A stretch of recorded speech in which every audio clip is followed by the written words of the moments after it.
26 niyo kuzakuhurikirizwa ombere bishatu emishango egi erimu ababacerirwe Emanja abasindikirwa ha rumanda hamwe n'abatwire bine entaro zabo z'ebyaro kandi egiyo netwire mu Kooti ez'ebyaro etakashazirwemu. Minjo mishango egi erimu abantu baburijo abasindikirwa ha rumanda kandi abatwire bamaziro bwire bwingi bategereze emishango yabo kuhurwa konka Kooti etakabahire mu gishogu.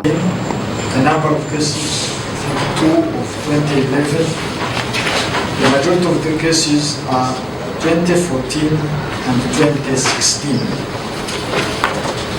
When we complete these cases at the end of this session, we shall have completed 26 cases, but all of them will be 2017 and below. Now, if you went to the statistics and went by calculating timelines for disposal of those cases, we shall have done very badly. Ime Vincent Mugabo or Fort Portal Senior Resident Judge yashobora ngo kugira emishango mingi kitataganise nkora yabo kandi yayiruka ngo hariho ecyetengo cyo kutaho civil jurisdictions na court za magistrate omurutweke eki. Sessions in criminal, civil, family and land justice. A proposal to enhance the civil jurisdiction of the Magistrates Court will help us as High Court reduce the caseload. My Lord, we looked at the challenges the judiciary is facing, probably that being some of the causes of this performance, but we hope that in future, with the interventions being made, can have a better performance.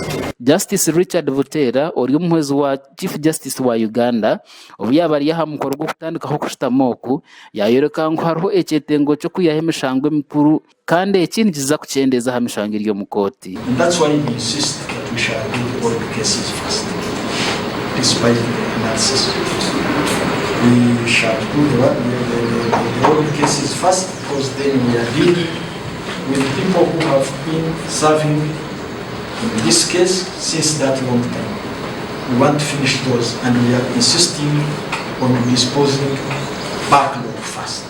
We shall go to the new cases, we can mix a few of them for specific necessities, but generally that is the explanation. Kandogu yayongera yagira ngo ishengero rekahinguze kitekate kugira ngo Court of Appeal ergahabara muzi 15 ezahari ya 35. Presenting for expansion of the judiciary, as you know, the Parliament approved expanding the Court of Appeal from 15 judges to start with 5 judges. Currently we are only 13. 2 of us have been elevated to the Supreme Court.